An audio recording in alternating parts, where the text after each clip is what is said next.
اچھا تو آج ہم تاریخ کے ایک بہت ہی اہم باب کا جائزہ لیں گے۔ یہ وہ دور ہے جب ہندوستان میں حکومت ایک تجارتی کمپنی کے ہاتھ سے نکل کر براہ راست تاج برطانیہ کے پاس چلی گئی۔ امتحان کے لحاظ سے یہ موضوع بہت اہم ہے، تو آئیے اس کو ٹھیک سے سمجھتے ہیں۔ چلیں ایک نظر ڈالتے ہیں کہ آج ہم کیا کیا دیکھنے والے ہیں۔ ہم کمپنی کے دور سے شروع کریں گے، پھر دیکھیں گے کہ تاج برطانیہ نے کیسے سب کچھ سنبھالا، معاشرے میں کیا بدلا، اور آخر میں اس پورے دور کے اثرات کیا ہوئے۔ ٹھیک ہے، چلیں شروع کرتے ہیں۔ تو سب سے پہلے بات کرتے ہیں پہلے حصے کی۔ یہاں ہم یہ جاننے کی کوشش کریں گے کہ آخر وہ کیا بحران تھا جس کی وجہ سے اتنی بڑی تبدیلی لانی پڑی۔ یہ بہت بڑا سوال ہے نا؟ ایک کمپنی جو صرف تجارت کے لیے آئی تھی، وہ پورے برِ صغیر پر کیسے قابض ہوئی اور پھر اپنا کنٹرول کھو بیٹھی؟ اس کو سمجھنے کے لیے ہمیں تھوڑا پیچھے جانا پڑے گا، خاص طور پہ 1857 کی بغاوت کے پس منظر میں۔ اصل میں ہوا یہ کہ ایسٹ انڈیا کمپنی کا رویہ وقت کے ساتھ ساتھ بہت سخت اور ناانصافی والا ہو گیا تھا۔ وہ یہاں منافع کمانے آئے تھے، لیکن اب وہ ایک ظالم حکمران بن چکے تھے جس کی وجہ سے لوگوں میں غصہ بڑھتا جا رہا تھا۔ اور پھر آئے یہ 2 سال جو سب کچھ بدلنے والے تھے۔ 1857 جنگ آزادی۔ یہ صرف ایک چھوٹی موٹی بغاوت نہیں تھی، یہ ایک بہت بڑا طوفان تھا جس نے کمپنی کی جڑیں ہلا دیں۔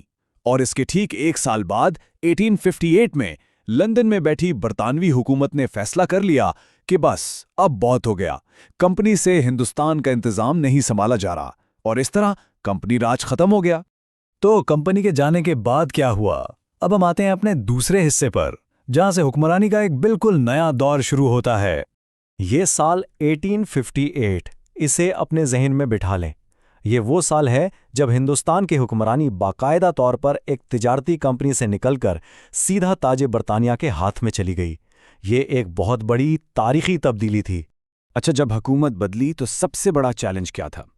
لوگوں کا بھروسہ جیتنا، خاص طور پہ جنگ کے بعد۔ اسی لیے ملکہ وکٹوریہ کی طرف سے ایک خاص اعلان جاری کیا گیا۔ اب یہ اعلان یا پروکلیمیشن کیا چیز ہے؟ دیکھیں، یہ کوئی عام بیان نہیں ہوتا، یہ ایک بہت ہی اہم سرکاری بیان ہوتا ہے جس کے ذریعے حکومت عوام کو بتاتی ہے کہ اس کے ارادے کیا ہیں اور وہ کیا کرنے جا رہی ہے۔ تو اس اعلان میں کیا تھا؟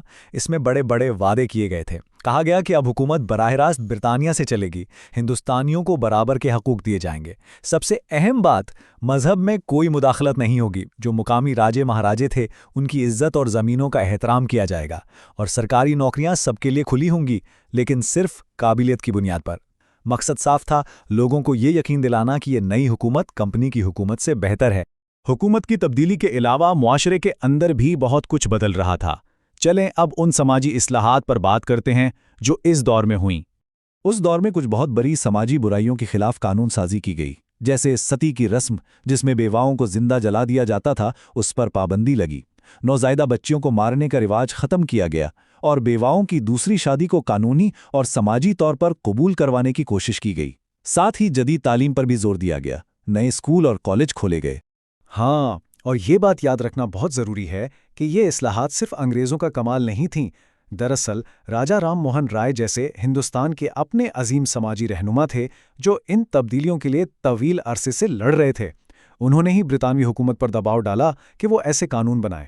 معاشرتی تبدیلیوں کے ساتھ ساتھ ملک کا نقشہ بھی بدل رہا تھا، میرا مطلب ہے انفراسٹرکچر سے۔ آئیے دیکھتے ہیں کہ اس کے کیا اثرات ہوئے۔ اس دور میں پورے ملک میں رابطوں کا ایک جال بچھا دیا گیا۔ ریلوے لائنیں، نئی سڑکیں، ڈاک کا ایک منظم نظام، اور یہاں تک کہ ٹیلی گراف یعنی تار بھیجنے کا سسٹم بھی متعارف کرایا گیا۔ لیکن سوال یہ ہے کہ یہ سب کیوں کیا جا رہا تھا؟